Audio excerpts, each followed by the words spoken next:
Volta Redonda 1, Fluminense 0. Assim, que merda que ia ter que vir aqui falar desse jogo. Desculpa, já abri assim. Mas é que assim, é uma partida que, pensando na sequência, ela não anima a gente em nada.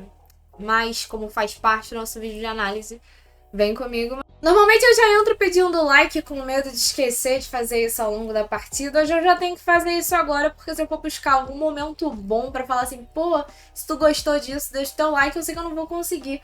Então, se já puder aí ajudar a gente a tentar bater aqui também a primeira meta de 200 likes, te agradeço demais. Mas pra gente falar desse jogo, cara, se você não assistiu esse jogo, te garanto que nessa quinta-feira você está muito mais feliz do que eu. Porque é uma partida que ela é ruim do início ao fim. Essa foi a escalação que entrou em campo. O Marcão teve nessa partida 4 jogadores mais experientes, Guga, Ignacio, Nonato e Juan Freitas, e resolveu usar esses jogadores já como titulares para essa partida. E o que a princípio eu achei que era uma boa ideia, tendo em vista que a gente estava falando da equipe do Volta Redonda, uma equipe mais forte do que a equipe do Sampaio Correia, e que talvez a falta de experiência dos garotos fosse dificultar um pouco mais esse jogo. Eu acho que trouxe um outro problema. Apesar de ver sentido, eu acho que trouxe um outro problema.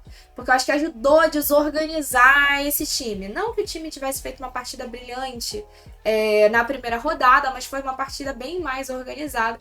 Quando a gente tem essas figuras dentro de campo, eu acho até, por exemplo, no início, para fazer um breve resumo do primeiro tempo, o Fluminense dá sinais de que vai fazer uma boa partida, principalmente com os avanços do Freitas pela lateral ali esquerda e conseguindo chegar até mais próximo à área.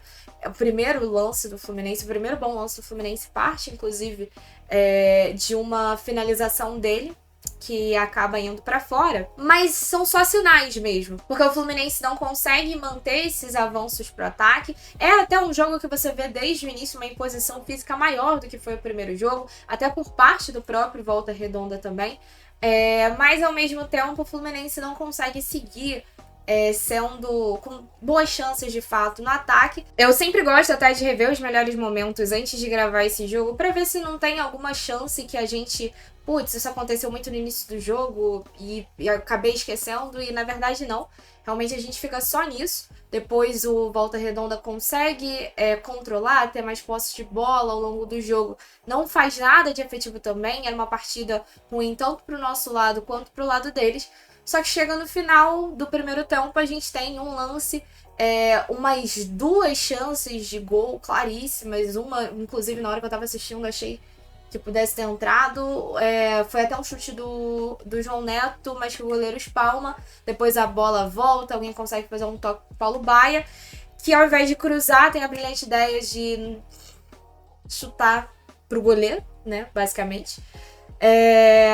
E aparentemente, assim, num jogo que, cara, 2 jogos, na verdade, que mostram que, na minha opinião, o Paulo Baia, ele não sabe cruzar, ele não sabe bater escanteio, e me questiono por que insistem nele toda vez que o time tem que bater o escanteio. O que contribui muito para a falta de aproveitamento dessa equipe. A gente vai para o intervalo com 0-0, e quando eu falo que eu acho que esses jogadores acabaram atrapalhando um pouco, não é só no quesito ali da desorganização, mas me dá uma sensação também de uma chamada de responsabilidade para si. E aí esses garotos não conseguindo fazer talvez as jogadas que eles estavam acostumados a fazer. Tanto que você vê o meio de campo do Fluminense, ele é basicamente inutilizado, assim. Não é tão aproveitado. Essas chegadas do Freitas, que a gente pode elogiar, mas que também não foram incríveis ao longo de todo o jogo, até porque depois da expulsão também, ele acaba saindo ali da lateral. Mas o que eu quero dizer é que isso chama a responsabilidade, você fica com o jogo muito nas laterais. E as construções mesmo que levariam a gente até o gol, elas não acontecem. Eu acho que o jogo ali, o primeiro jogo, é um jogo em que a gente consegue construir mais.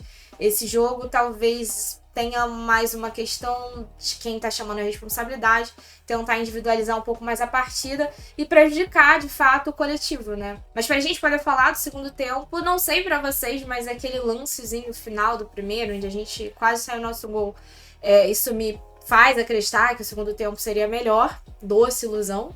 Ele começa já mais pegado fisicamente, assim como foi o início do primeiro tempo, mas a gente tem, pra mim, 2 lances que definem muito a partida, inclusive. A gente tem, primeiro, um lance do Pierre em cima do Isaac, que claramente era pra expulsão. Assim, não tem como. Ele vai no pé do Isaac. Se aquilo tinha disputa de bola, ele teria que ter recuado porque viu que não tinha como alcançar. Ele vai no pé do Isaac e não recua a perna de forma alguma. E o juiz dá apenas um cartão amarelo.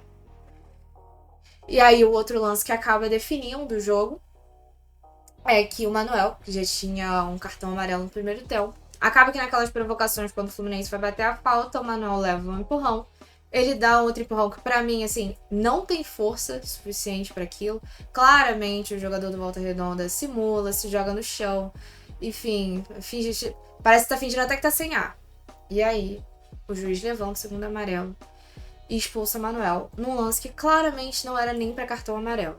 A gente vai ver, tá, lances como esse acontecendo ao longo do Campeonato Brasileiro, ao longo de Copa do Brasil, ao longo de Sul-Americana e mesmo que a gente acompanhe outros jogos ao longo de Libertadores também. Eu quero ver quantos desses tipos de provocação na área vão ser pra segunda amarela. É um que não é no rosto, não é nada do tipo. É isso aqui. E o cara se joga no chão claramente simulando. Mas enfim, vai ter gente que vai preferir bater no Manuel, que até então fazia uma boa partida. Mas tudo bem. Eu não consigo bater. Se eu acho errado, se eu acho que não foi pra lance de cartão amarelo, se eu acho que não teve força suficiente pra isso, se eu acho que o adversário simulou, não era lance pra aquela expulsão. Mas condicionou o jogo.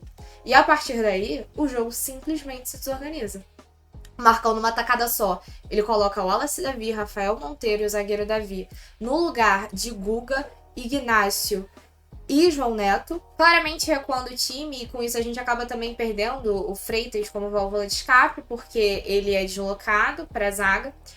Mais ou menos uns 15 minutos depois, ele coloca o Esquerdinha e o Thiago Henrique para a saída do Nonato e do Riquelme Felipe, dando ainda mais uma recuada. O Riquelme Felipe, por mais que a gente não estivesse construindo muito, ele ali no que dependia dele, ele com jogadas ali com o Isaac, conseguia tentar alguma coisa. E a gente acaba tendo um time completamente desorganizado, muito pressionado. E numa falha que, assim, é uma falha que ela passa por muita gente, acaba saindo gol. É uma falha que ela passa pelo Vitor Eudes, que não consegue pegar uma bola que era pra ser uma bola tranquila dele pegar. Ela passa ali por todo mundo que tá na linha de zaga. O Wallace Davi não consegue segurar. O próprio Davi não consegue fazer nada de efetivo. O Freitas não consegue fazer nada quando tá ali mais próximo a ele. Eu acho que... Eu tava tentando identificar no replay o jogador que tava próximo do Mirandinha a hora que ele vai fazer a bicicleta, porque no replay ainda dá uma sensação de que essa bola bate nesse jogador. Acho que foi o Rafael Monteiro. A imagem não tá fácil de identificar, mas parecia ser o camisa 47. Então, basicamente, é uma bola que ela não passa pelo pé de todo mundo, mas ela passa pela responsabilidade de muita gente até gerar o gol. Dava pra muita gente ali ter cortado esse lance antes e ninguém consegue definir, assim, uma clara desorganização. O Volta Redonda, a partir dali, acaba também tendo mais chance de fazer o segundo gol do que a gente de fazer o primeiro. E acaba que a melhor chance do Fluminense ao longo do segundo tempo inteiro é uma chance do Esquerdinha pelo lado direito, que taca de longa distância, chuta uma bola pro gol e acaba fazendo o goleiro ter que defender, né? Então é uma bola que chega aí pro gol, não vai para fora. Direto, e o jogo é basicamente isso. Acho cedo ainda para dizer que nós não vamos para semifinais. Daqui a pouco a equipe principal tá aí. O problema é que a gente está jogando a responsabilidade para frente, tendo feito apenas um ponto nessas 2 rodadas. Mas uma coisa que eu acho que vale assim a gente falar, muita gente vem com o discurso de que a base é a salvação para tudo. Esse jogo deixa claro que não é. Mas ao mesmo tempo também não dá pra deixar claro que ninguém ele presta, que... Porque vamos lá, galera, se eu não posso com um jogo ficar na empolgação de dizer que esse é o melhor time do mundo que vai vencer todo mundo, um jogo ruim também não pode me fazer achar que esse time não vai dar em nada, que é uma porcaria, que ninguém ele presta. Acho que com relação a isso a gente tem que ser um pouco mais equilibrado, porque senão tudo vira desesperador e daqui a pouco a gente tá jogando xerém pra merda. E aí, quando sair moleque a preço de banana, ninguém vai poder reclamar. Você não vende o que não presta caro. Bem que tem times que conseguem. Mas a gente não consegue vender nem os bons, né? Se a gente ficar botando que não presta, pior ainda. Mas acho que tem ali algumas questões individuais no sentido de jogadores que parecem ali na pressão não conseguir tomar uma boa decisão. O Wallace Davi é um garoto que me parece ser bastante promissor, mas sinto ali que essa questão de pressão faz com que ele não tome as melhores decisões. O Felipe Andrade também vale mencionar. É uma atuação que eu não consigo classificar como uma atuação ruim dele, mas tem alguns lances ali, a depender dele, onde ele também não toma as decisões mais seguras ou as decisões mais corretas. Esse time tem, inclusive ali nos pés dos meninos, algumas entregas de bola para o adversário, lançando contra-ataques, que são claramente erros infantis, digamos assim. Mas eu ainda acredito que esse time pode melhorar. Acho que essa questão de ficar colocando muita gente nova todo jogo não vai facilitar, se essa for a ideia. O Marcão chega a falar na coletiva de imprensa, alguém pergunta sobre se vai subir mais alguém experiente para esse time. E ele dá a entender que isso pode acontecer, caso o Mano entenda que precisa testar alguém. Acho que isso prejudica mais uma sequência de trabalho. Você pensa que é um time que tem 10 dias apenas de entrosamento, agora, sei lá, 13 dias, mas já com gente nova sendo agregada e que não tá fazendo parte desse trabalho desde o iniciozinho, então eu acho que isso prejudica. Não sei como eles vão pensar nessa sequência. Sigo não achando que é um time pior do que o time do ano passado, tá? Acho que o time do ano passado ele engana muito pelos gols.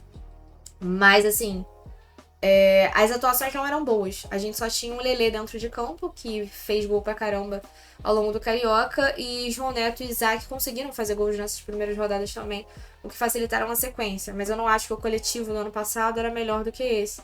Acho que é mais uma ilusão de distanciamento quem pensa isso, porque os jogos eram muito ruins também. Tão ruins quanto ou mais. Jogos sonolentos e modorrentos, como foi o jogo de ontem. Mesmo contra equipes até mais fracas e que estavam com atuações ruins, assim, também, ou até piores que a gente. Então, basicamente, acho que é esse o resumo do jogo. Acho que não vale ficar aqui levantando nota para cada um, porque é difícil até. É mais fácil você tentar elogiar quem você tem alguma coisa para elogiar do que ficar falando jogador por jogador, porque a atuação em si foi muito ruim. Mas eu acho que tem muito a ver com esses prejuízos, assim, de você pouco usar o meio de campo, de você pouco permitir as construções, de você tentar para jogar pro individual. E quem tá ali, alguns desses jogadores mais velhos não correspondendo tanto. Mas é uma atuação que pra mim ela é condicionada por um cartão que não era pra ter existido e por um outro cartão que era pra ser vermelho e foi amarelo. E ao mesmo tempo também pelo gramado, que enfim é horrível, mas que depois a gente vê um time que não consegue se organizar dentro de campo, acaba ficando de forma secundária nessa análise, mas que vale ser ressaltado. Durante a transmissão falaram que no final do ano tinha uma galera, pelo que eu entendi, alugando o estádio do Volta Redonda pra jogar. Tipo assim, vou juntar a turma dos meus amigos, vai fazer uma confraternização de final do ano ali no estádio do Volta Redonda, fazendo shows, e prejudicando um gramado que já não é conhecido por ser lá um excelente gramado. Eu acho uma falta de responsabilidade que não muda a atuação ruim desse time, mas que também não deve ser deixado, a gente não pode deixar de mencionar e não pode fingir que tá certo. Mas enfim, assim, se você não assistiu esse jogo, você com certeza está mais feliz. Acho ruim até pra competição, porque isso faz com que a galera não se anima tanto. A galera tá mais animada pra ver, por exemplo, o jogo da Copinha de hoje do que os jogos desse time no Campeonato Carioca. Mas estou aí na confiança de que pode melhorar. Um pouco mais desanimada do que depois da primeira rodada, mas ainda acreditando que não é uma atuação ruim, que vai dizer que tudo, absolutamente tudo, tá perdido. É isso. Tamo junto. Saudações tricolores. Se você gostou desse vídeo, ainda que o assunto não seja bom, não esqueça de deixar o seu like se você ainda não fez isso. E se inscrever aqui no canal se é a sua primeira vez. Seja muito bem-vindo. Um beijo e até mais tarde na nossa live.